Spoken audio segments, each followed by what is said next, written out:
Hello everyone, welcome back to my channel. So today is class 16 of Fundamental of Importance series. So आज हम पढ़ेंगे vital science के बारे में. Vital science basically आज हम टेम्परेचर और पल्स के बारे में पढ़ेंगे.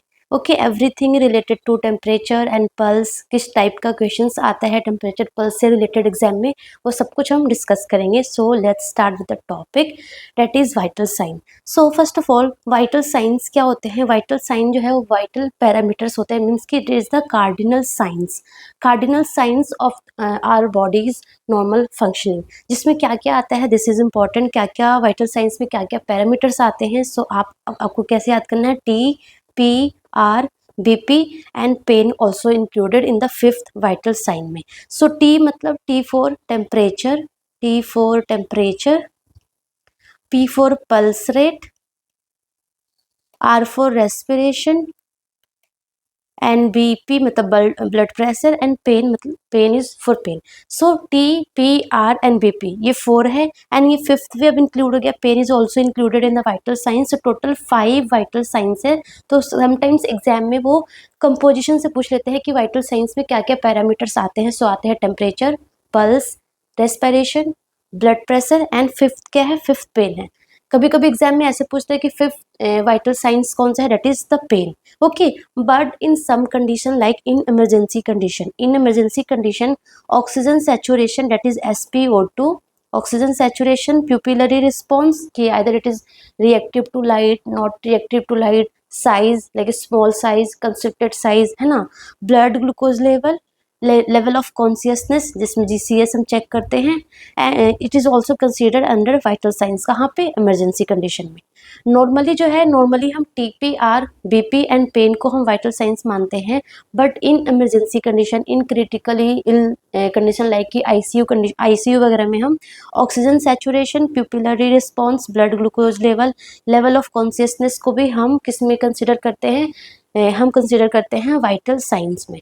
अंडरस्टूड. सो आज हम पढ़ेंगे टेम्परेचर एंड पल्स के बारे में. ठीक है, उससे पहले यहाँ से भी MCQ आ रखा है कि sequence of taking the vital science in newborn, in adult, in emergency condition. पहले कौन सा चेक करेंगे, उसके बाद कौन सा चेक करेंगे. सो देखो, in infants, in newborn, in infants क्या होगा कि अगर आपने पहले BP ले लिया, लेट्स सपोज अगर आपने पहले BP ले लिया तो क्या हुआ? BP लेंगे इट मीन्स हम बेबी का जो है हैंड मूव करेंगे, तो अगर वो सो रहा होगा या सो रही होगी तो क्या हो? जग जाएगा. फिर उसका जो पल्स है, रेस्पिरेशन है, वो क्या आएगा? एबनॉर्मल आएगा, क्योंकि जब वो रोएगा तो ऑफकोर्स ज़्यादा आएगा, तो नॉर्मल पैरामीटर्स तो पता नहीं चलेगा ना. इसलिए इन इन न्यू बॉर्न जो सबसे पहले हमें चेक करना है दैट इज रेस्पिरेशन चेक करना है, देन पल्स चेक करना है, देन टेम्परेचर चेक करना है, उसके बाद हम BP चेक करते हैं. सो सीक्वेंस क्या होगा इन न्यू बॉर्न में? RPT BP. याद हो गया? Respiration, pulse, temperature and BP. RPT BP. In adult and children like normal VR person, उसमें हम कैसे चेक करेंगे? TPR BP. मतलब पहले हम टेम्परेचर चेक करेंगे, then pulse, respiration and BP. जैसे ही पेशेंट एडमिट होगा सबसे पहले हम उसका टेम्परेचर लेते हैं, पल्स, रेस्पिरेशन चेक करते हैं एंड BP चेक करते हैं. सो TPR and BP is for adult and children. But in emergency condition में आप खुद ही सोचो पेशेंट का क्या इंपॉर्टेंट होगा? टेम्परेचर इंपॉर्टेंट होगा वहाँ पे हमारे इंपॉर्टेंट क्या है? हमारा वहाँ पे इंपॉर्टेंट है पल्स. पेशेंट का पल्स आ रहा है कि नहीं आ रहा है? पेशेंट अरेस्ट में तो नहीं है ना. So pulse is important, then respiration is important and BP, then last में टेम्परेचर आएगा. सो ये 3 सीक्वेंस आपको याद करना है. Very simple. न्यू बॉर्न में RPT BP, and in adult and children में TPR BP, and in emergency condition PR BP then temperature. ठीक है, सो ये सीक्वेंस हो गया.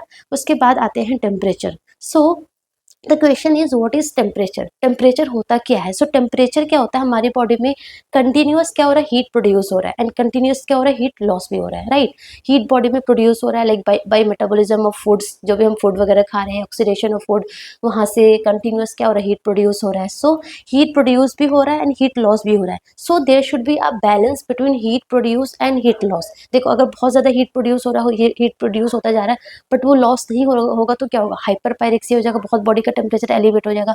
बट अगर बहुत ज़्यादा हीट लॉस भी हो गया तो भी क्या हो जाएगा? हाइपोथर्मिया हो जाएगा, बॉडी का टेम्परेचर बहुत कम हो जाएगा. So there should be always balance between heat production and heat loss. इसी को बोलते हैं टेम्परेचर. ठीक है, सो ये कौन मेंटेन करता है?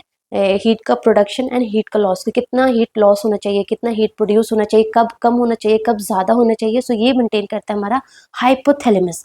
ब्रेन में जो हमारा हाइपोथैलेमस बैठा हुआ है वो मेंटेन करता है कि कितना हीट जो है प्रोड्यूस होना चाहिए, कितना हीट लॉस होना चाहिए, ठीक है। So sometimes they ask from this line कि हीट लॉस जो है वो कौन कंट्रोल करता है। So it is control by pre optic region of anterior hypothalamus, मतलब कि एंटीरियर हाइपोथैलेमस जो है वो हीट लॉस मेंटेन करता है एंड पोस्टीरियर हाइपोथैलेमस जो है वो हीट प्रोडक्शन मेंटेन करता है, ठीक है। ऐसे याद करना, P4 production and P4 posterior hypothalamus. So ऐसे याद रहेगा। सो यहाँ से भी MCQ आता है। उसके बाद यहाँ से एक MCQ आता है, मेनी टाइम्स आस्क कि नॉर्मल टेम्परेचर क्या है, normal temperature range of our body कितना है। So that is 36.4 to 37.5 Celsius, like in Celsius and in Fahrenheit अलग अलग है। सो दोनों आपको पता होना चाहिए। 36.4 टू 37.5 डिग्री सेल्सियस के बीच अगर रहेगा temperature, it means your temperature is normal. But अगर 97.5 टू 99.5 है वो फ़ारेनहाइट में है। सो ये आपको दोनों याद रखना है, ये नॉर्मल रेंज वेरी इंपॉर्टेंट, क्योंकि जब नॉर्मल रेंज पता होगा तभी आपको पता चलेगा कि यस हाइपोथर्मिया कब हो रहा है, टेम्परेचर कम कब हो रहा है, एंड हाइपरथर्मिया कब हो रहा है, टेम्परेचर ज़्यादा कब हो रहा है। Okay, so then the third question कहाँ से पूछते हैं, साइट से पूछते हैं कि हम टेम्परेचर को कहाँ कहाँ से मॉनिटर कर सकते हैं, what all are the sites, ठीक है। सो हम ओरल से ले सकते हैं, रेक्टम के थ्रू भी ले सकते हैं, एक्जिला के थ्रू भी ले सकते हैं, फोरहेड, यहाँ पे भी जो हमारा थर्मामीटर आता है, मैं आगे दिखाऊंगी किस तरीके का थर्मामीटर आता है।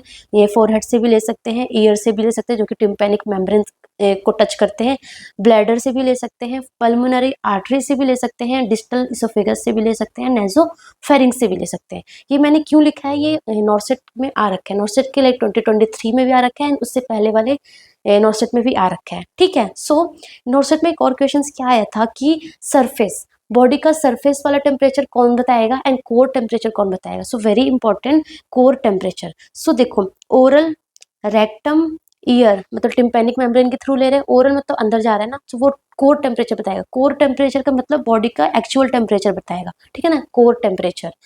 ओरल बताएगा, रेक्टम बताएगा, ईयर हो गया हमारा टिम्पैनिक मेम्ब्रेन, ब्लैडर के थ्रू अगर टेम्परेचर चेक करोगे वो भी आपको कोर टेम्परेचर बताएगा, pulmonary artery, distal oesophagus and nasopharynx, ये सारे से अगर आप बॉडी टेम्परेचर चेक करोगे तो ये सारा क्या बताएगा, core temperature of your body, ठीक है। बट अगर आप सरफेस टेम्परेचर चेक कर रहे हो कि सरफेस टेम्परेचर, सो एक्जिला के थ्रू एंड फोरहेड के थ्रू अगर चेक करोगे तो आपको सरफेस का टेम्परेचर बताएगा, जो कि थोड़ा बहुत कम या ज़्यादा हो सकता है अकॉर्डिंग टू द इन्वायरमेंट, ठीक है। बट ये जो है ना, ये हमारा जो कोर टेम्परेचर होता है ना, वो इन्वायरमेंट के अकॉर्डिंग उतना वेरी नहीं करता है, क्योंकि ये बॉडी के इंटरनल वाला एक्चुअल टेम्परेचर बताता है। ओके, सो नॉर्सेट में किस तरीके का MCQ था, उसमें ये था कि कोर टेम्परेचर, इसमें से कौन कोर टेम्परेचर कौन नहीं बताएगा, तो उसमें उन्होंने सारा एग्जाम्पल दे रखा था, ओरल, रेक्टम और ब्लैडर, एंड थर्ड उन्होंने एक्जिला लिखा था। तो यू शुड नो कि एक्जिला एंड फोरहेड मतलब कि टेम्पोरल आर्टरी, यहाँ पर टेम्पोरल आर्टरी है ना, इसके थ्रू जो टेम्परेचर आएगा वो सरफेस वाला आएगा, बाकी ये सारे जो है वो कोर टेम्परेचर बताएगा। सो ये आपको ये साइड बहुत अच्छे से याद करना है, ठीक है। सो यहीं से 3 क्वेश्चन आ सकते हैं। फर्स्ट ऑफ ऑल लाइक यहाँ से हाइपोथैलेमस वाले रीजन से पूछ सकते हैं, नॉर्मल टेम्परेचर रेंज से पूछ सकते हैं, एंड साइड से पूछ सकते हैं, ठीक है। उसके बाद है कि हीट प्रोड्यूस्ड, हाँ हम मैंने क्या बताया कि temperature is the balance between heat production and heat loss. So heat produce कब कब होता है, so heat produce by the oxidation of food, ठीक है। ऑक्सीडेशन ऑफ फूड, जो हमारे बॉडी में जो भी हम खाना खा रहे हैं, प्रोटीन, कार्बोहाइड्रेट, फैट, उसका ऑक्सीडेशन होता है और क्या रिलीज होता है, एनर्जी रिलीज होता है, जो कि हमें एनर्जी चाहिए, हमें फूड थोड़ी ना चाहिए, हमें फूड से क्या चाहिए, एनर्जी चाहिए, ATP चाहिए। सो जो फूड का ऑक्सीडेशन होता है उससे भी क्या निकलती है, उससे निकलती है एनर्जी, राइट, ठीक है। उसके अलावा एक्सरसाइज के टाइम बहुत ज़्यादा एनर्जी निकलती है, कभी हार्मोनल इफेक्ट, जैसे कि ड्यूरिंग क्या बोलते हैं ओव्यूलेशन, टेम्परेचर इंक्रीज हो जाता है ना, सो हार्मोनल इफेक्ट हो गया, change in evening and morning, like morning में टेम्परेचर जो बॉडी का है वो थोड़ा कम होता है रेदर देन इवनिंग, इवनिंग होते होते टेम्परेचर थोड़ा एलिवेट हो जाता है, ठीक है।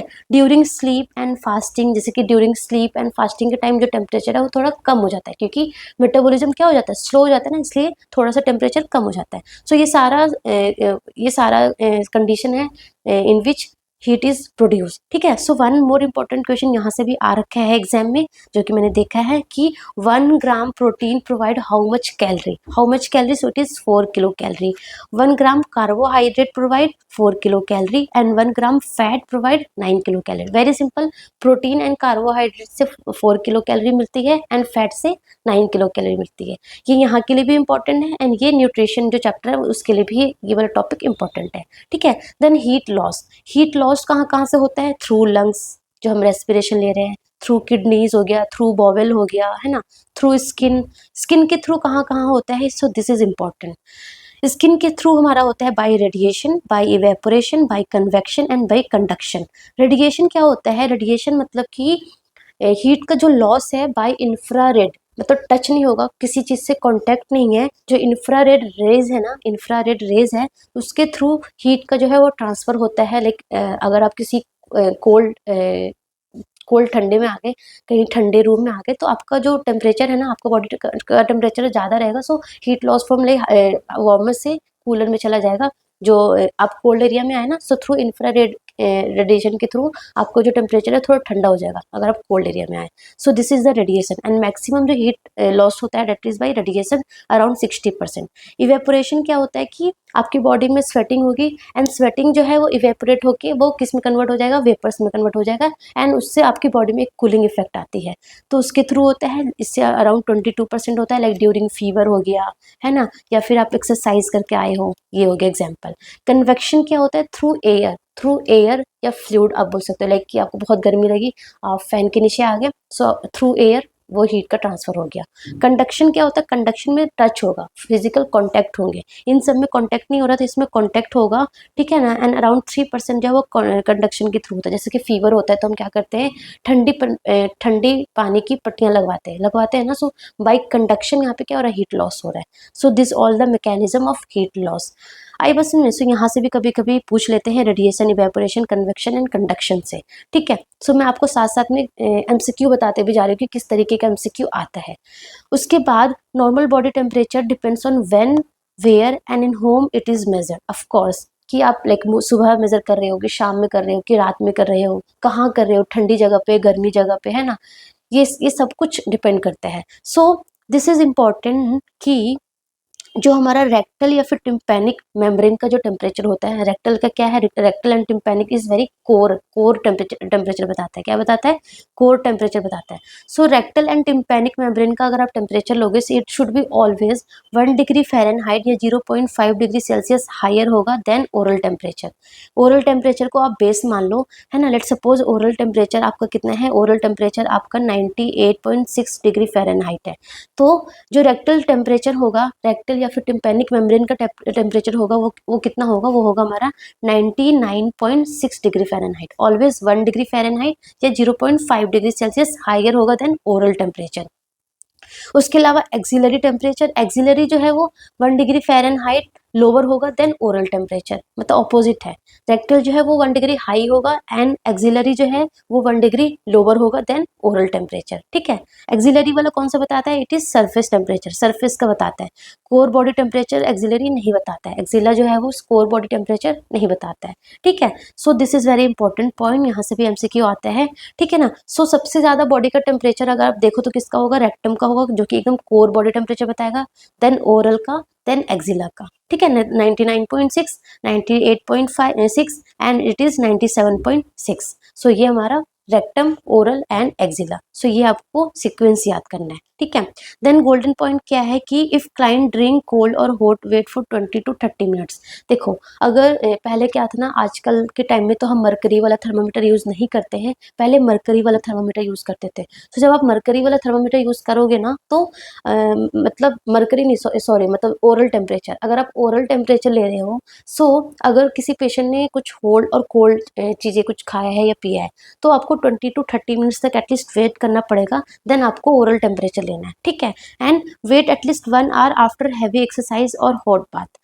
ठीक है, एक्सरसाइज करने से थोड़ा सा टेम्परेचर एलिवेट हो जाएगा या हॉट बाथ लेने से भी। सो आपको एटलीस्ट 1 आवर का गैप लेना है बिटवीन टेकिंग द टेम्परेचर। सो ये दो चीज़ आपको ध्यान रखना है। यहाँ से भी एमसीक्यू पूछ लेते हैं, तो आपको टाइम का पता होना चाहिए कि 20 to 30 मिनट्स का गैप होना चाहिए अगर आपने कुछ ठंडा खाया या पिया है, एंड अगर आप ओरल टेम्परेचर चेक कर रहे हैं, एंड अगर आपने एक्सरसाइज किया या हॉट बाथ लिया तो एटलीस्ट 1 घंटा रुकना होगा आपको, ठीक है। So then this is very important कि most reliable core body temperature कौन बताता है, that is rectum. Very frequently asked question, most reliable और कोर बॉडी टेम्परेचर कौन बताता है, रेक्टम, ठीक है ना। पोजीशन कौन सा देते हैं, मैंने ऑलरेडी पोजीशन में भी डिस्कस कर रखा है, सिम्स पोजीशन देते हैं और लेफ्ट लेटरल पोजीशन देते हैं। कैसा होता है सिम्स पोजीशन, ऑलरेडी मैंने पोजीशन वाले चैप्टर में डिस्कस किया था। ओके, कैसे करते हैं, सबसे पहले हम थर्मामीटर को लुब्रिकेट करते हैं। लुब्रिकेट करने के बाद 1.5 इंच जो है वो एडल्ट में इंसर्ट करते हैं, and 0.5 to 1 inch in child में इंसर्ट करते हैं, एंड देन वो टेम्परेचर बताता है, ठीक है।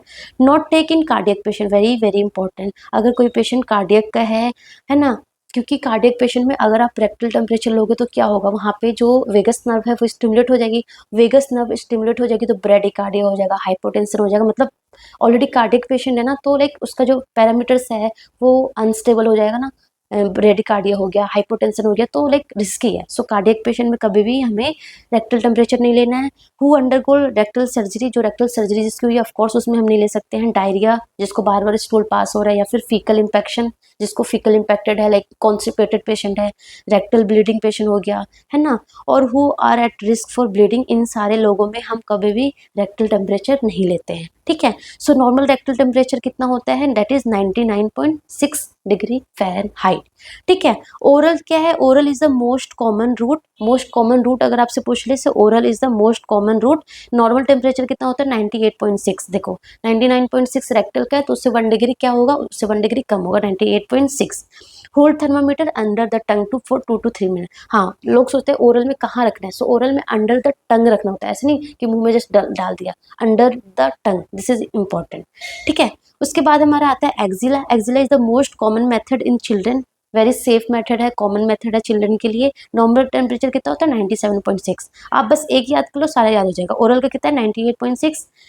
रेक्टल का कितना है, 1 डिग्री फ़ारेनहाइट ज़्यादा तो 99.6, एंड एक्जिला का कितना है, 1 डिग्री फ़ारेनहाइट कम तो 97.6, ठीक है। टिम्पैनिक मेम्ब्रेन भी ऑलमोस्ट रेक्टल टेम्परेचर के बराबर ही होता है, डेट इज 99.6 डिग्री फ़ारेनहाइट होता है, एंड ये बहुत जल्दी विद इन लाइक सेकंड में आपको रिजल्ट दे देगा, क्योंकि रिजल्ट गिवन होता है, ठीक है ना। सो अगर आप टिम्पैनिक मेम्ब्रेन से टेम्परेचर ले रहे हैं, सो अगर बच्चा लेस देन 3 ईयर्स का है, तो आपको पहले क्या करना है, आपको जो पिन्ना है, पिन्ना को डाउनवर्ड एंड बैकवर्ड पुल करना है, देन आपको जो थर्मामीटर है वो इंसर्ट करना है टिल टिम्पैनिक मेम्ब्रेन तक, ठीक है। बट अगर चिल्ड्रन जो है मोर देन 3 ईयर्स या फिर एडल्ट है, तो आपको जो पिन्ना है उसको कैसे करना है, उसको आपको अपवर्ड और बैकवर्ड मतलब पुल करना है, सो डेट जो टिम्पैनिक मेम्ब्रेन है ना, जो ऑडिटरी कैनाल है वो स्ट्रेट हो जाए, एंड देन आपको थर्मामीटर इंसर्ट करना है टिल टिम्पैनिक मेम्ब्रेन, ठीक है। सो ये कुछ बातें आपको ध्यान रखना है। यहाँ से ना लाइक जो कॉन्सेप्टुअल बेसिक क्वेश्चंस होता है, वन लाइनर बेसिक क्वेश्चंस होता है ना, वो आते हैं मेनली टीपीआर मतलब वाइटल साइंस से, बहुत सिंपल टाइप का, जो कि आप इजिली आराम से कर सकते हो, ठीक ना। देन बिफोर टेकिंग टेम्परेचर, जो जैसे कि लेट्स सपोज ये हमारा थर्मामीटर है, ठीक है ना, थर्मामीटर है। So before taking temperature, temperature लेने से पहले हमें इसे क्लीन करना होता है। क्लीन किससे करते हैं हम, मेनली हम इसको क्लीन करते हैं 70% आइसोप्रोपाइल एल्कोहल, आइसोप्रोपाइल अल्कोहल के थ्रू, या फिर स्प्रिट स्वैब होती है ना, उसके थ्रू हम इसको क्या करते हैं, क्लीन करते हैं, ठीक है ना। क्लीन करते हैं तो कैसे क्लीन करना है, फ्रॉम बल्ब टू स्टेम। इसको बल्ब मान लो पॉइंट को, एंड ऊपर वाले पार्ट को स्टेम मान लो। सो बल्ब टू स्टेम हम ऐसे रोटेटिंग मैनर में क्लीन करेंगे, ठीक है। So this is important, from bulb to stem, क्योंकि अभी हमने टेम्परेचर नहीं लिया तो ये वाला पार्ट ज़्यादा स्टेराइल होगा कंपेरिजन टू दिस, इसलिए बल्ब टू स्टेम हम करते हैं। बट आफ्टर टेकिंग टेम्परेचर क्या मानेंगे हम, कि ये वाला पार्ट जो बल्ब है वो थोड़ा सा अनस्टेराइल हो गया होगा, तो हम जो है वो स्टेम टू बल्ब करेंगे। So this is very important कि स्टेम टू बल्ब करना है। आफ्टर टेकिंग टेम्परेचर जो हम क्लीन करेंगे, that is from stem to bulb, but before taking that is from bulb to stem.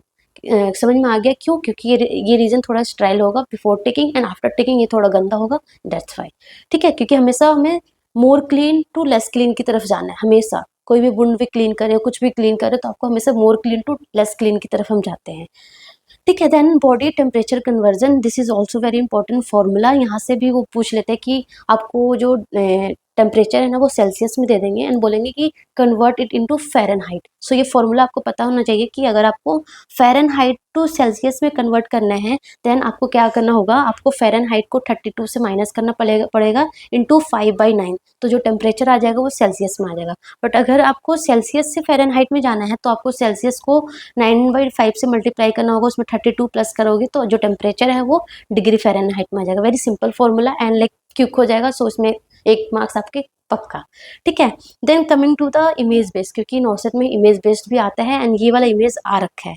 ठीक है, so this is very important. इसमें क्या पूछा था उन्होंने कि ये क्या है, this is the clinical thermometer and उसमें उन्होंने क्या पूछा था, उन्होंने ये पूछा था कि इसमें कितना रेंज होता है। ये जो आपको रेंज दिख रहा है ना 94, 98, 100, 102, 104, 106, 108, सो पूछा था कि फ़ारेनहाइट में कितना रेंज होता है। So from 94 degree Fahrenheit to 108 degree Fahrenheit इसमें रेंज होता है। 108 से ज़्यादा नहीं होता है, 94 से कम नहीं होता है। ठीक है, सो क्लिनिकल थर्मामीटर में जो रेंज होता है that is from 94 Fahrenheit to 108 Fahrenheit and अगर आप सेल्सियस की बात करें तो 35 से 42 डिग्री सेल्सियस होता है। कितना होता है, 35 degree Celsius to 42 degree Celsius होता है। सो ये आपको मिली याद करना, यही आ रखा है रेंज इन क्लिनिकल थर्मामीटर। उसके अलावा उन्होंने पूछा था कि what is this, so this is digital thermometer. ये सबको पता होगा, सबके घर में भी आजकल होता है ये वाला, है ना। सो इट इज डिजिटल थर्मामीटर। ठीक है, and it is infrared thermometer. आपने कोविड के टाइम ये बहुत देखा होगा, ऐसे लाइक काइंड ऑफ गन की तरह ऐसे लगाते हैं, विद इन सेकेंड में लाइक 2 to 3 सेकेंड में आपको टेम्परेचर बता देगा। So it is infrared thermometer and ये भी एक थर्मामीटर है, ये पता होना चाहिए आपको। इसको बोलते हैं, फोरहेड पे लगाते हैं इसको, plastic strip thermometer. Strip thermometer है जो ऐसे लगाते हैं, इसमें कलर चेंज होता है, पता चल जाता है कि अच्छा इतना टेम्परेचर है। And this is Tempa DOT, ये एग्जाम में आ रखा है, ये नॉर्सेट में आ रखा है Tempa DOT. So Tempa DOT है, it is disposable thermometer. Tempa DOT, इसमें देखो ये कलर दिख रहा है आपको रेड ब्लू टाइप का, तो ये चेंज हो जाता है जैसे लगाते हैं ना, कलर चेंज होता है ना, उसके अकॉर्डिंग हम टेम्परेचर मेजर कर लेते हैं। विद इन 45 to 60 सेकेंड में ये रिजल्ट बताते हैं। ठीक है, उसके अलावा आजकल पेसिफायर थर्मामीटर भी आने लगे छोटे छोटे बच्चों के लिए, जो मुंह में लगाते हैं टेम्परेचर बता देता है। दिस इज पेसिफायर थर्मामीटर, क्योंकि मे बी एग्जाम में पूछ सकते हैं ना, तो आपको ऐसा लगेगा ये क्या ही है। सो यू शुड नो कि this is pacifier thermometer. And ये आपने देखा होगा जो हमारा मॉनिटर होता है, जो वार्ड्स में जो मॉनिटर्स होते हैं वहाँ पे बहुत सारे लाइक क्या कहते हैं, बहुत सारे प्रोब्स होते हैं, लाइक SpO2 प्रोब हो गया, BP का, है ना, पल्स रेट का।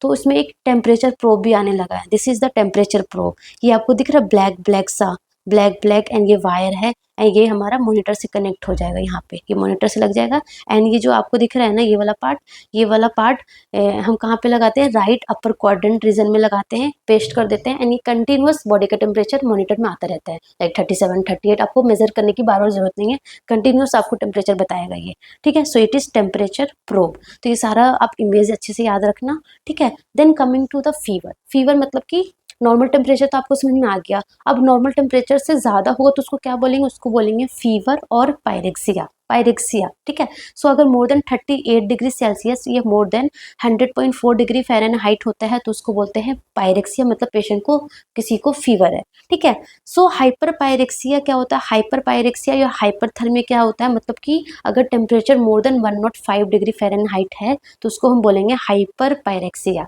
ठीक है, हाइपोथर्मिया कब बोलेंगे, मतलब जो टेम्परेचर है वो हाइपो है, लेस देन नॉर्मल, तो लेस देन 95 डिग्री फ़ारेनहाइट होता है तो उसको बोलते हैं हम हाइपोथर्मिया। ठीक है, so if temperature increase 1 degree Fahrenheit, it is also important, नॉर्सेट में तो नहीं आया है, अदर्स एग्जाम में आ रखे हैं, लाइक जो हमारा स्टेट गवर्नमेंट एग्जाम्स होते हैं ना, DSSB जो भी होते हैं, वहाँ पे ये आ रखा है कि अगर 1 डिग्री फ़ारेनहाइट या 0.6 डिग्री सेल्सियस अगर टेम्परेचर इंक्रीज होता है तो पल्स रेट भी इंक्रीज होता है, रेस्पिरेशन भी इंक्रीज होता है एंड बॉडी का जो कंजप्शन है, ऑक्सीजन इनटेक है बॉडी का, जो हमारी टिश्यू जो ऑक्सीजन लेती है वो भी इंक्रीज हो जाता है। बट कितना इंक्रीज होता है, पल्स रेट जो है वो बाई 7 to 10 पर मिनट इंक्रीज हो जाता है। मतलब अगर 1 डिग्री फ़ारेनहाइट टेम्परेचर, अगर आपका बॉडी, अगर आपका टेम्परेचर लेट सपोज 101 हो गया, 101 हो गया, तो जो पल्स रेट है वो 7 to 10 पर मिनट इंक्रीज हो जाएगी, रेस्पिरेशन जो है वो 4 पर मिनट इंक्रीज हो जाएगी एंड ऑक्सीजन कंजप्शन जो है वो बाई 7% इंक्रीज हो जाता है। इसलिए अगर आप वार्ड में, आईसीयू में, एचडीयू में जब वर्किंग होंगे, तो अगर आपका पेशेंट है वो कंटिन्यूअस मॉनिटर में होगा, तो जैसे ही उसका जो हार्ट रेट बढ़ जाता है या रेस्पिरेशन जो बढ़ जाता है, तो हम सबसे पहले बॉडी का टेम्परेचर चेक करते हैं कि कहीं पेशेंट को फीवर तो नहीं हो गया है ना। फीवर की वजह से पल्स रेट और पेशेंट का क्या बोलते हैं रेस्पिरेशन इंक्रीज हो जाता है, पेशेंट जो है वो टेकिप्निक हो जाता है, डिस्पनिया होने लग जाता है। सो हमें चेक करना है और सबसे पहले बॉडी का टेम्परेचर। आई बात समझ में? सो this is very important also.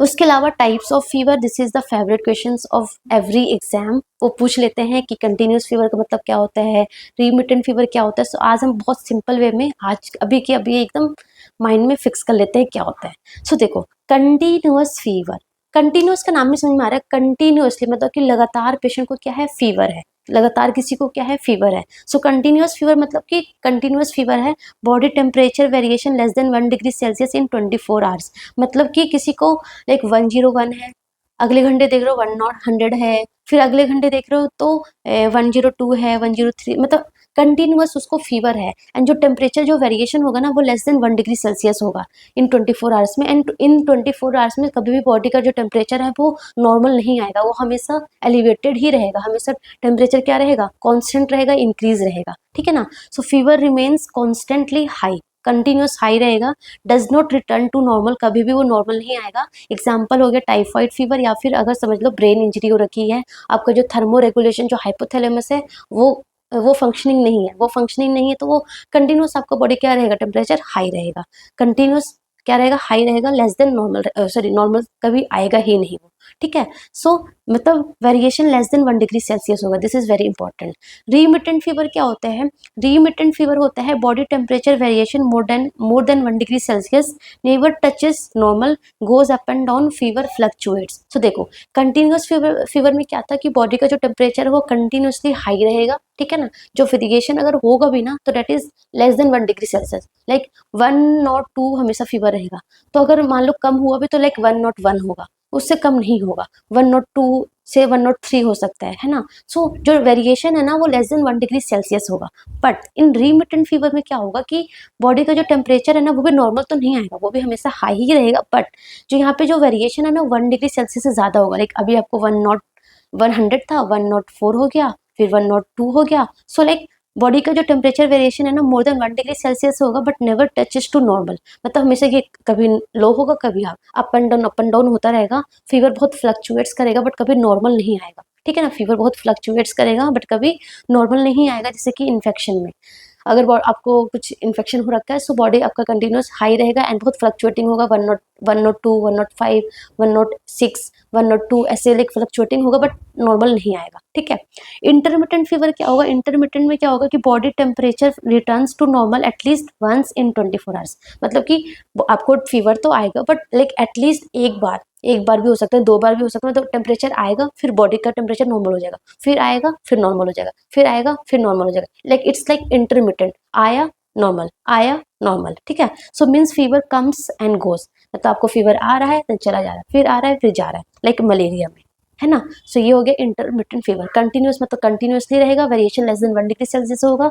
रिमिटेंट मतलब कि फीवर रहेगा हमेशा, बट इट इज फ्लक्चुएटिंग, जो वेरिएशन होगा वो मोर देन 1 डिग्री सेल्सियस होगा, इसमें भी जो टेम्परेचर है वो नॉर्मल नहीं आएगा 24 आवर्स में। बट इंटरमिटेंट में क्या होगा, फीवर आया देन गया, आया गया, आया गया, ठीक है। सो ये होगा। उसके बाद inverse fever, inverse fever is very simple. Inverse में क्या होगा कि मॉर्निंग में टेम्परेचर आपका हाई रहेगा और इवनिंग होते होते आपका टेम्परेचर नॉर्मल हो जाएगा, ठीक है। So morning temperature is higher than in evening, very simple. Inverse, सुबह फीवर है, शाम में फीवर नहीं है, so it is inverse. Relapsing fever क्या है, रिलैप्सिंग में क्या होगा कि fever goes away for a few days then returns again, relapse हो जाना, खत्म हो गया, फीवर चला गया, फिर से आ गया, ठीक है, रिलैप्स हो गया, फीवर गोज अवे, चला गया, देन अगेन आ गया। सो लाइक बोरोलिया एक इन्फेक्शन होता है उसमें ऐसा होता है। हीट स्ट्रोक, हीट स्ट्रोक क्या होता है, हीट स्ट्रोक मतलब कि अगर टेम्परेचर जो है आपका मोर देन 40 डिग्री सेल्सियस होगा या मोर देन 104 डिग्री फ़ारेनहाइट होगा, प्लस उसके साथ साथ फीवर तो हाई है, बॉडी का टेम्परेचर तो हाई है ही है, उसके साथ साथ आपको क्या होगा, गिडीनेस होगा, कंफ्यूजन होगा, coma, muscle cramps, visual disturbance, है ना, ये सब होगा तो उसको बोलते हैं हीट स्ट्रोक। मेनली ये गर्मियों में देखने को मिलता है। अगर ऐसा होगा ना तो हमें रैपिड कूलिंग करनी होती है, ठंडे पानी से पूरा बॉडी को लाइक ऐसे वॉश आउट करना होता है, ठंडा पानी पिलाना होता है, सो ये सब करते हैं। स्टेप लैडर फीवर क्या होता है? स्टेप लैडर फीवर क्या होता है कि temperature rises gradually day by day. जैसे कि आज आपको 99 था, डे 1 99 था, कल आपको 100 हो गया, देन आपको तीसरे दिन 101 हो गया, देन 104 हो गया। So it like step ladder. Step ladder आपने देखा ना, स्टेप लैडर ऐसे टेम्परेचर धीरे धीरे इंक्रीज हो रहा है, ठीक है। So it is step ladder, step ladder की तरह। Like typhoid, it is a classical example. Typhoid is a classical example of step ladder fever. कि अगर आपसे पूछ लेंगे कि स्टेप लैडर फीवर जो फिनोमिना वो कहाँ देखने को मिलता है, so it is in typhoid में, ठीक है। सो ये हमारा था टेम्परेचर के बारे में। टेम्परेचर के बारे में each and everything like site, types, normal temperature कहाँ कहाँ से मेजर करते हैं, उसका इमेज कैसा आता है, सारे जो इंस्ट्रूमेंट है उसके। Then coming to the pulse. So pulse क्या होता है? Pulse is the alternation is in rise and fall of artery by wave of blood pass through the contraction of left ventricles. क्या हुआ, कुछ समझ नहीं आया। सो देखो क्या होता है, हमारा जो लेफ्ट वेंट्रिकल कॉन्ट्रैक्ट करता है, ब्लड हमारी पूरी बॉडी में आती है, तो जो हमारी आर्टरीज जा रही है, जो हमारी आर्टरीज जा रही है उसके अंदर ब्लड आया, है ना, ब्लड आया, ठीक है। ब्लड आएगा फिर वो वापस से चला जाएगा। So it is like continuously क्या हो रहा है, जो आर्टरीज में ब्लड आएगा तो क्या होगा, एक्सपेंड होगा। देन जब ब्लड चला जाएगा तो क्या होगा, रिकॉलिंग होगी। सो इट इज लाइक कंटिन्यूस क्या होगा, एक्सपेंशन रिकॉलिंग, एक्सपेंशन रिकॉलिंग। सो वही उसी के अल्टरेशन में आपको क्या फील होता है, आपको पल्स फील होता है, ठीक है। So it is alternation in rise and fall of artery by wave of blood pass through contraction of left ventricle, this is the pulse, ठीक है। सो पल्स हम बेसिकली कैसे मेजर करते हैं, we use 3 fingers, this and this. 3 fingers हम use करते हैं। By palpation method हम चेक करते हैं, किसके थ्रू, आपने लाइक मेथड पर रखो ना, इंस्पेक्शन होता है जो हम ऑब्जर्व करके देखते हैं, पैल्पेशन होता है, ऑस्कल्टेशन होता है ना। सो पैल्पेशन के थ्रू हम पल्स को फील करते हैं, ठीक है। सो 3 फिंगर्स यूज करते हैं, this is very important. Index finger, first finger and ring finger, ठीक है, मिडल फिंगर। सो ये 3 फिंगर हम यूज करते हैं। पल्स हैज 3 मेन कैरेक्टरिस्टिक्स, मतलब पल्स में हम बेसिकली क्या क्या मेजर करते हैं, पैल्पेट करते हैं ना, तो हम क्या क्या फील करते हैं, हम फील करते हैं रेट, रिदम एंड हम फील करते हैं volume. This is very important. Rate करते हैं, रिदम करते हैं एंड वॉल्यूम करते हैं। आपको लग रहा होगा कैसे करते हैं भाई, इतनी सारी चीजें, तो मैं भी बताऊंगी। सो पल्स बेसिकली हम कहाँ पे फील करते हैं, क्योंकि आर्टरी तो हमारी पूरी बॉडी में ही है, बट हम कुछ एक स्पेसिफिक पॉइंट पे ही चेक करते हैं। लाइक कहीं पे भी हम स्टार्ट नहीं हो जाते कि चलो यहाँ पे देख लिया, यहाँ पे देख लिया, यहाँ पे देख लिया, ऐसे नहीं करते ना। सो कुछ एक स्पेसिफिक साइट हमारा है पल्स का साइट, वहीं पे हम पल्स चेक करते हैं। So pulse field where an artery across or crosses a bone close to surface of the skin, वहीं पे हमें आर्टरी का जो पल्स है वो फील होता है। सो वहाँ पे हम फील करते हैं, ठीक है। So this is pulse deficit. क्या होता है वो आगे भी बताऊंगी, अभी बता देती हूँ। पल्स डेफिसिट होता है हमारा apical pulse minus radial pulse. वो आगे बताऊंगी what is apical pulse, what is radial pulse. But आपको ये पता होना चाहिए, ये एग्जाम में आ रखा है कि पल्स डेफिसिट क्या होता है। So it is difference between apical pulse and radial pulse, ठीक है। एपिकल पल्स जो पल्स रेट आएगी एंड रेडियल पल्स उसको माइनस करेंगे, सो दैट इज पल्स डेफिसिट, ठीक है। सो हमने क्या बताया, हम क्या क्या फील करते हैं by palpation method, rate, rhythm and volume. So rate में हम बेसिकली क्या करते हैं, हमारा जो नॉर्मल पल्स रेट है that is 60 to 100 beat per minute. कहाँ पे, किसमें, इन नॉर्मल हमारे में। बट इन न्यू बॉर्न, जो छोटे बच्चे जो बॉर्न होते हैं, उनका जो पल्स रेट होता है वो थोड़ा नॉर्मल ज़्यादा होता है, that is 120 to 160 beat per minute होता है। इसको नॉर्मल मानते हैं, ठीक है। टेकीकार्डिया क्या होगा, tachycardia if pulse rate is more than 100 beat per minute in किसमें, एडल्ट या फिर मतलब चिल्ड्रन में। एंड अगर न्यू बॉर्न में कब बोलेंगे, जब मोर देन 160 हो, ठीक है। मोर देन 160 अगर न्यू बॉर्न में हो एंड मोर देन 100 अगर एडल्ट में हो तो उसको बोलते हैं टेकीकार्डिया। टेकी मतलब इंक्रीज हो गया। ब्रेडिकार्डिया, ब्रेडी मतलब बिलो द नॉर्मल। ब्रेडिकार्डिया कब बोलेंगे, when less than 60 per minute होगा, when less than 60 beat per minute होगा एंड और less than 120 beat per minute होगा तो उसको हम बोलेंगे ब्रेडिकार्डिया, ठीक है। लेस देन 60 हमारे एडल्ट में and less than 120 beat per minute in newborn में अगर कम होगा तो उसको हम बोलेंगे ब्रेडिकार्डिया, ठीक है। सो ये हमारा रेट हो गया। उसके बाद हम क्या चेक करते हैं, वॉल्यूम चेक करते हैं। वॉल्यूम का मतलब क्या होता है, वॉल्यूम का मतलब क्या होता है कि आर्टरी में जो ब्लड फिल हो गया, that is the volume, right. So force of blood filled during each beat, ठीक है। अब हम आर्टरी को पैल्पेट कर रहे हैं, आर्टरी में क्या है, ब्लड है। सो ब्लड क्या एक फोर्स एक्सर्ट करेगी ना, सो वो फोर्स जो है फील होता है ना, डेट इज वॉल्यूम। हमने चेक किया कि आर्टरी में जो वॉल्यूम है ब्लड का वो कैसा है, ज़्यादा है कम है, वो फील करते हैं। तो उसको उसमें लाइक वो नॉर्मल आना चाहिए। सो एबनॉर्मल क्या क्या होता है, एबनॉर्मल होता है हमारा बाउंडिंग पल्स। बाउंडिंग पल्स क्या होता है बताऊंगी मैं अभी। बाउंडिंग पल्स होते हैं, ठीक है। कोलैप्सिंग और वाटर हैमर और कोरिगन पल्स जो है वो एबनॉर्मल होते हैं। बाइजेमिनल पल्स, पैराडॉक्सिकल पल्स, वीक और 3D पल्स। सो फर्स्ट हमारा आता है हमारा बाउंडिंग पल्स। सो बाउंडिंग पल्स क्या होता है, जब आप फील करोगे ना, जब आप फील करोगे तो आपको बहुत स्ट्रॉन्ग फोर्सफुल फील पल्स होगा, कि ऐसे लाइक फील करोगे ना, ऐसे लगेगा पूरा जो आर्टरी है ना, ऐसे लगेगा फट के बाहर आ जाएगी। बहुत स्ट्रॉन्ग ऐसे पल्स फील होगा, जैसे कि हाइपर वॉल्यूमिया में बहुत ज़्यादा फ्लूइड एक्सेस हो रखा है बॉडी में, हाइपर वॉल्यूमिया कंडीशन है, तो आपको ये जो है बाउंडिंग पल्स फील होने को मिलता है, ठीक है। So this is abnormal, this is not normal, ये सारे एबनॉर्मल है। सो बाउंडिंग पल्स आपको समझ में आ गया। दूसरा हमारा है कोलैप्सिंग पल्स और वाटर हैमर पल्स और कोरिगन पल्स। सो कोलैप्सिंग पल्स में क्या होता है ना, कोलैप्सिंग पल्स में क्या होगा कि आप जैसे फील किया तो आपको एकदम स्ट्रॉन्ग पल्स होगा, देन सडनली क्या हो जाएगा, वो डिसअपियर हो जाएगा, ठीक है ना। लाइक हैमर को हम मारते हैं, हैमर को हम जब मारते हैं स्ट्रांगली तो क्या होता है, एकदम आवाज होती है, फिर धीरे धीरे खत्म हो जाती है। सो ऐसे ही होता है कोलैप्सिंग पल्स में, क्या होगा कि एकदम स्ट्रॉन्ग पल्स होगा, देन डिसअपियर्स हो जाएगा, देन आएगा, देन डिसअपियर्स हो जाएगा। सो this is called collapsing pulse. ये कहाँ देखने को मिलता है, ये देखने को मिलता है हमारा ऑर्टिक रिगर्जिटेशन में। कहाँ, ऑर्टिक रिगर्जिटेशन में, इंपॉर्टेंट है, ठीक है। सो कोलैप्सिंग पल्स, इसीलिए इसको बोलते हैं वाटर हैमर पल्स और कोरिगन पल्स। पल्स एकदम स्ट्रॉन्ग फील होगा, देन डिसअपियर्स हो जाएगा, ठीक है। बाईजेमिनल पल्स क्या होगा, बाईजेमिनल पल्स में क्या होगा कि पल्स कम इन पेयर्स, पेयर्स में आएगा। मतलब क्या है, मतलब कि एक नॉर्मल बीट आएगी, देन वन वीकर बीट आएगी, देन अब पॉज आएगा, देन अगेन ये रिपीट होगा। मतलब एक जैसे आप फील किया ना, तो आपको एक लगेगा no it is normal, normal है, ये नॉर्मल लाइक है, देन फिर नॉर्मल आया, देन एकदम वीक हो जाएगा, देन फिर आपको फील ही नहीं होगा, पल्स फील ही नहीं होगा, ठीक है। देन अगेन आपको देन अगेन आपको नॉर्मल आएगा, देन वीक आएगा, देन खत्म हो जाएगा। So it is like normal pulse, then weak pulse, then pause, then again normal, weak and pause. So ये फेनोमेना चलेगा, that is called bigeminal. Bigeminal pairs में आ रहा है, one normal, one weak, then pause, then again one normal, one weak. So it is bigeminal, ठीक है। ये कहाँ होता है मेनली, ये हमारा होता है अरिथमियाज में, ठीक है ना। One strong weak pause, strong weak pause, so that is called bigeminal pulse, ठीक है। सो बाईजेमिनल हो गया। पैराडॉक्सिकल पल्स क्या होता है, पैराडॉक्सिकल पल्स होता है कि जब आप इंस्पायरेशन करोगे, सांस लोगे ना, तो क्या होगा आपको आपका जो पल्स है वीक होगा, एंड जब आप एक्सहेल करोगे, एक्सपायरेशन करोगे, तो आपको जो पल्स है वो स्ट्रॉन्ग होगा। मतलब वीकर ऑन इंस्पिरेशन, जब आप सांस लोगे तो वीक वीक पल्स फील होगा, एंड जब आप सांस छोड़ोगे तो स्ट्रॉन्ग पल्स फील होगा, that is called paradoxical. Paradoxical है। सो ये कार्डियक टेम्पोनेट में देखने को मिलता है। सो ये सारा कंडीशन आपको समझ में आना चाहिए। बाईजेमिनल मतलब कि स्ट्रॉन्ग, एक मतलब नॉर्मल या फिर स्ट्रॉन्ग होगा, देन वीक होगा, देन पॉज। कोलैप्सिंग में क्या होगा कि एकदम स्ट्रॉन्ग आएगा, एंड आपको फिर से क्या आ जाएगा, सडनली वो डिसअपियर्स हो जाएगा। पैराडॉक्सिकल में क्या आएगा कि जब आप सांस लोगे तो वीक आएगा, वीक पल्स होगा, एंड जब आप सांस छोड़ोगे तो आपका स्ट्रॉन्ग पल्स आएगा। कार्डियक टेम्पोनेट में देखने को मिलता है।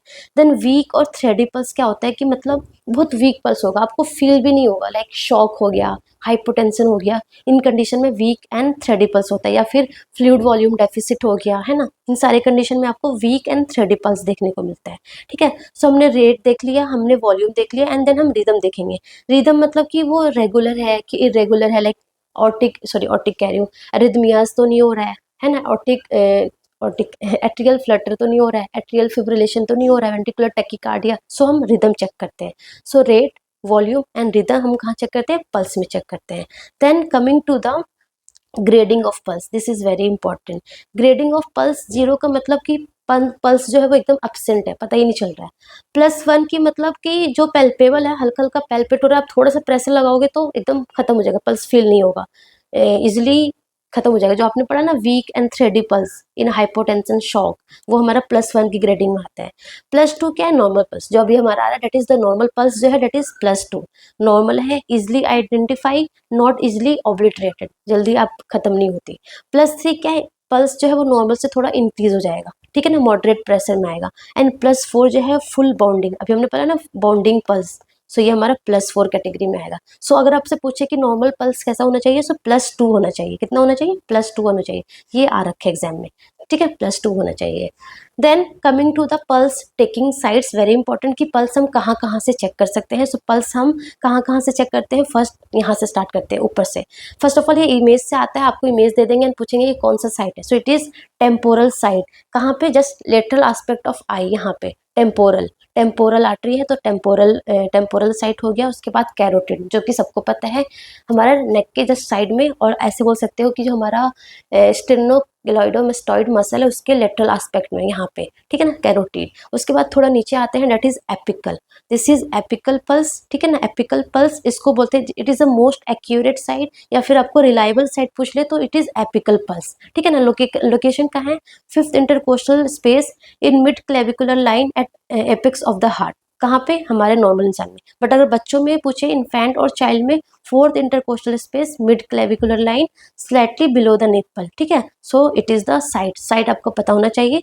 ये मेनली जो एपिकल पल्स है, मेनली हम ऑस्कल्टेशन मतलब स्टेथोस्कोप के थ्रू हम इसको पता करते हैं, ठीक है। उसके अलावा ब्रेकियल हो गया, जो कि एंटीक्वाइटल फोसक में है। एंटीक्वाइटल फोसक में आप फील करोगे ब्रेकियल, ठीक है। उसके अलावा रेडियल हो गया, जो कि यहाँ पे हमारा है रिस्ट के पास, है ना, हमारा रेडियल हो गया। देन फिमोरल आ गया। फिमोरल मतलब बिटवीन जो हमारा ये इंग्वाइनल है ना, इंग्वाइनल के जस्ट नीचे आओगे, उसके हमारा जो pubis symphysis and interior iliac spine के बीच में जो है ना, वहाँ पे आपको फिमोरल पल्स आएगा। उसके अलावा पोपिलिटियल जो आर्टरी का होता है, दैट इज पोपिलिटियल फोसा में, पोपिलिटियल पे पल्स फील होगा। एंड डोर्सल पीडियस, जो आपका टो है ना, टो के जस्ट साइड में, टो के सीधा जाओगे तो वहाँ पे फील होगा। एंड पोस्टीरियर टिबियल, जो कि आपको जो एंकल है ना उसके पास, मतलब बिहाइंड द मीडियल मेलियोलस या inner side of ankle, posterior tibial. तो ये आपको इमेज के साथ आपको याद होना चाहिए। टेम्पोरल यहाँ पे है, कैरोटिड यहाँ पे है, एपिकल यहाँ पे है, ब्रेकियल, रेडियल, फिमोरल हो गया, पोप्लिटियल हो गया, डोर्सालिस पीडिस एंड पोस्टीरियर टिबियल। सो ये सारा आपको पता होना चाहिए। एंड एपिकल पल्स को पॉइंट ऑफ मैक्सिमम इम्पल्स भी बोलते हैं। सो ये आपको पता होना चाहिए। एंड इसका साइड कहाँ पे है वो पता होना चाहिए। बाई ऑस्कल्टेशन मेथड हम ये फाइंड करते हैं। एंड अभी जो मैंने आपको पल्स डेफिसिट बताया ना, pulse deficit that is apical pulse minus radial pulse, ठीक है। एपिकल पल्स चेक करेंगे एंड रेडियल पल्स चेक करेंगे, उसका जो डिफरेंस आएगा that is the pulse deficit, ठीक है।